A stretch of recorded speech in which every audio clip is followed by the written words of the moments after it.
l'Éternel dit à Moïse et à Aaron dans le pays d'Égypte, ce mois-ci, ce mois de Pâques, sera pour vous le premier des mois. Il sera pour vous le premier des mois de l'année. Parlez à toute l'assemblée d'Israël et dites, le 10e jour de ce mois, on prendra un agneau pour chaque famille, un agneau pour chaque maison. Si la maison est trop peu nombreuse, pour un agneau, on le prendra avec son plus proche voisin, selon le nombre de personnes.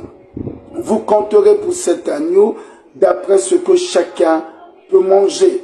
Ce sera un agneau sans défaut, mâle âgé d'1 an.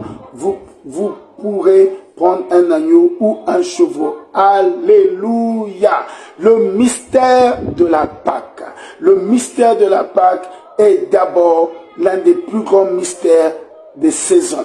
Et qui parle des saisons, parle de l'impact du temps.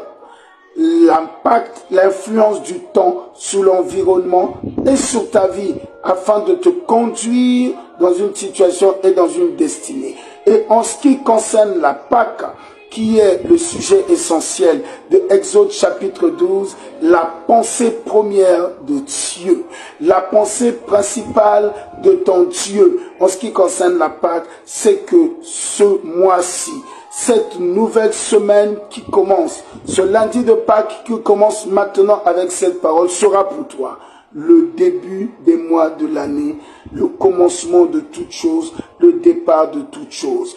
Si tu me regardes maintenant, c'est parce que le Seigneur veut que tu comprennes. Et si tu le crois, tu vas le vivre puissamment dans les temps à venir, que maintenant que tu me regardes, ce n'est pas la fin pour toi. Non, jamais. Si tu entends mes paroles, ce n'est pas la fin pour ton entreprise, ce n'est pas la fin pour cette situation, ce n'est pas la fin pour ta santé. Non, au contraire, ce n'est pas la fin. C'est vrai que les choses sont allées en se dégradant.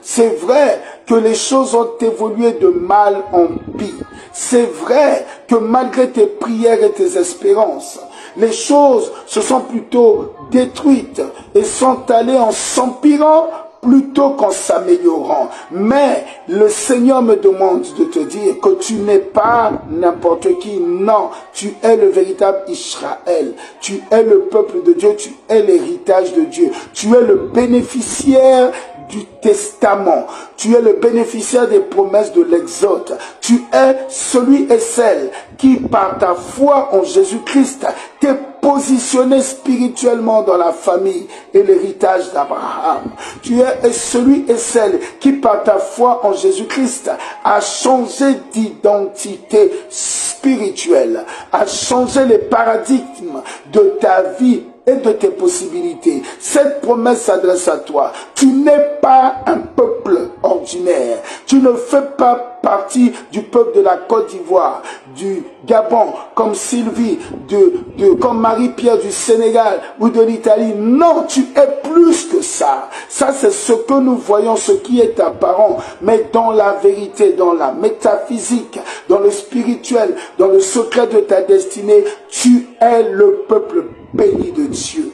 Tu es l'héritage surnaturel du Père. Et le calendrier qui s'applique à toi n'est pas le calendrier grégorien, n'est pas le calendrier officiel, n'est pas le calendrier catholique, ni le calendrier musulman, ni le calendrier égyptien, ni le calendrier ancestral de tes parents. Non, du fait que tu as reçu Christ dans ta vie, et de par cette foi que tu as reçu le Saint-Esprit comme un sceau, comme une marque, comme une preuve de ton identité céleste et surnaturelle, le seul calendrier, le seul agenda, la seule volonté, la seule impulsion, la seule influence qui a autorité sur ta vie, c'est le calendrier de Dieu. C'est le plan parfait du Père. C'est le calendrier biblique. Et pour Dieu, l'année commence à la Pâque.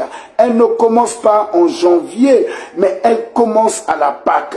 Pour Dieu, en ce qui concerne ta vie, dans le cycle de ton existence, dans le temps, Toute chose s'achève à la mort de Christ et commence à la résurrection de Christ. Cette semaine est la semaine la plus stratégique et la plus importante en ce qui concerne les promesses de Dieu dans ta vie, les défis de ta vie et les possibilités de ta vie en 2023. Au moment où tu m'écoutes, quelque chose a commencé dans le spirituel.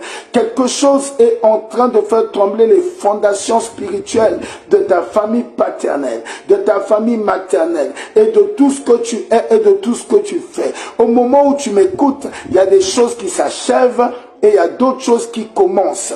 Et ainsi parle le Seigneur. Ce mois de Pâques, cette semaine de Pâques sera pour toi le début de l'exaucement.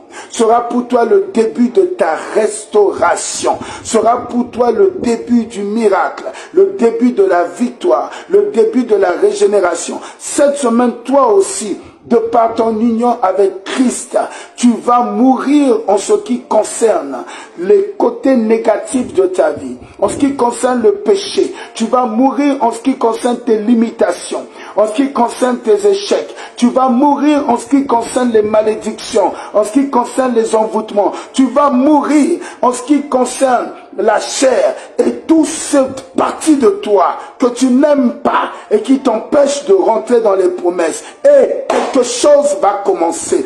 Tu vas ressusciter, tu vas être renouvelé, tu vas être restauré, tu vas impulser, tu vas renaître et tu vas réapparaître en ce qui concerne la paix. Tu vas retrouver une paix que tu as trop perdue à cause des soucis, à cause des fardeaux, à cause de la méchanceté des gens. Une paix